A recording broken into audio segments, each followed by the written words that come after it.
Ukraina serukan Yahudi lawan Rusia usai monumen Holocaust dibombardir.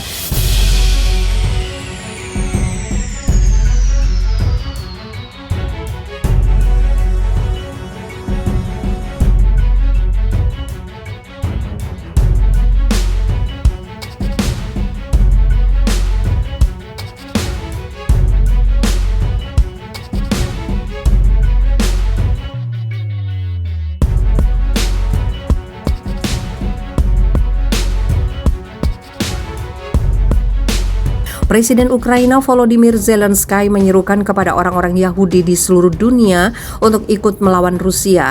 Seruan itu muncul setelah Moskow meluncurkan serangan udara yang menghancurkan menara televisi di Kiev yang dibangun di lokasi bersejarah Holocaust. Saya sekarang berbicara kepada semua orang Yahudi di dunia. Tidakkah Anda melihat apa yang terjadi? Itulah mengapa sangat penting bahwa jutaan orang Yahudi di seluruh dunia untuk tidak tinggal diam saat ini, kata Zelensky seperti dikutip AFP. Nasisme lahir dalam keheningan, jadi berteriaklah tentang pembunuhan warga sipil, berteriaklah tentang pembunuhan Ukraina.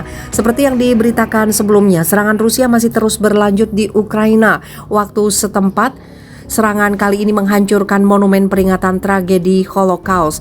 Menurut Kepala Kantor Kepresidenan Ukraina, Andriy Yermak, tugu peringatan itu terletak di dekat menara stasiun televisi Kiev. Serangan juga dikonfirmasi pengelola situs peringatan Holocaust Babi Yar.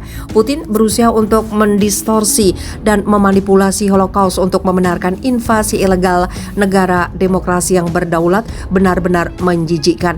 Ini adalah simbol bahwa dia mulai menyerang Kiev dengan mengebom situs monumen Holocaust di Babi Yar, kata Ketua Dewan Penasihat Monumen Holocaust Babi Yar, Nathan Zaransky. Simbol Yahudi telah menjadi target serangan Rusia karena simbol tersebut terkait erat dengan sosok Presiden Ukraina Volodymyr Zelensky. Mengutip dari berbagai sumber, Zelensky lahir pada 25 Januari 1978. Ia lahir dari orang tua Yahudi di kota metropolitan Kryvyi Rih di Ukraina Selatan. Sementara itu, invasi Rusia ke Ukraina saat ini sudah memasuki hari ke-8. Perang pecah setelah Presiden Vladimir Putin memerintahkan operasi militer di Donbas, wilayah di timur Ukraina yang dikuasai separatis pro-Rusia. Pasukan Rusia merangsek masuk ke Ukraina melalui utara, selatan, dan timur. Ukraina lantas membalas serangan atas nama mempertahankan diri. Perang pun pecah. Rusia masih terus membombardir sejumlah kota di Ukraina, termasuk ibu kotanya Kiev. Tidak hanya militer, sejumlah warga sipil juga tewas akibat serangan Rusia itu. Total setidaknya 136 orang di Ukraina tewas di tangan pasukan Rusia.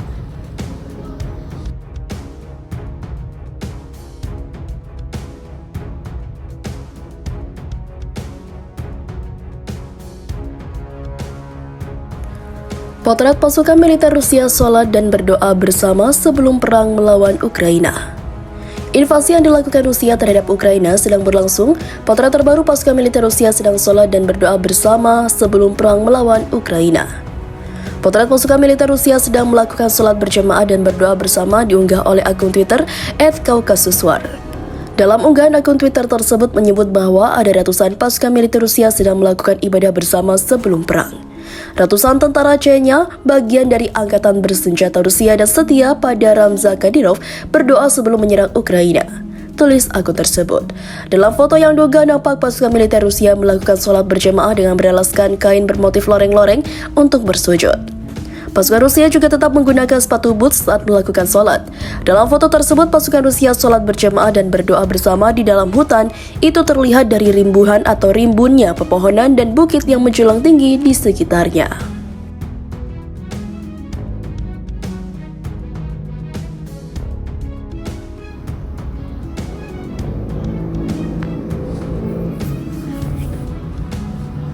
Turki menolak bantu Ukraina soal hentikan kapal perang Rusia hingga isyaratkan sikap membela Putin. Di tengah invasi yang dirasakan Ukraina, Turki sempat mendapat permintaan untuk menghentikan kapal perang Rusia yang mengakses Laut Hitam melalui selatnya Dardanelles dan Bosporus.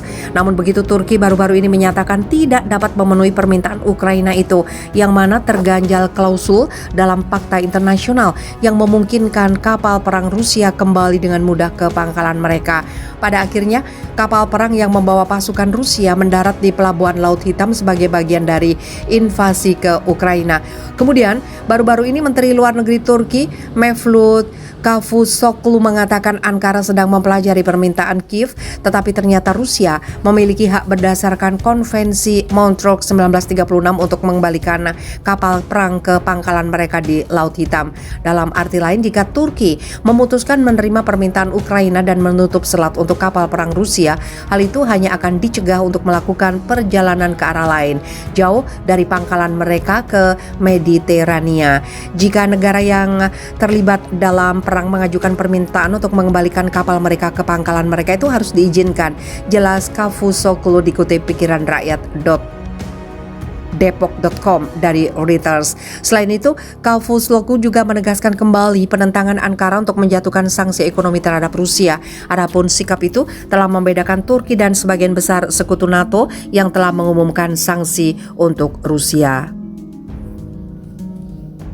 Selama ini Turki telah membina hubungan baik dengan Rusia dan Ukraina, tetapi ternyata memilih menghindari penggunaan kata invasi untuk menggambarkan serangan Rusia itu.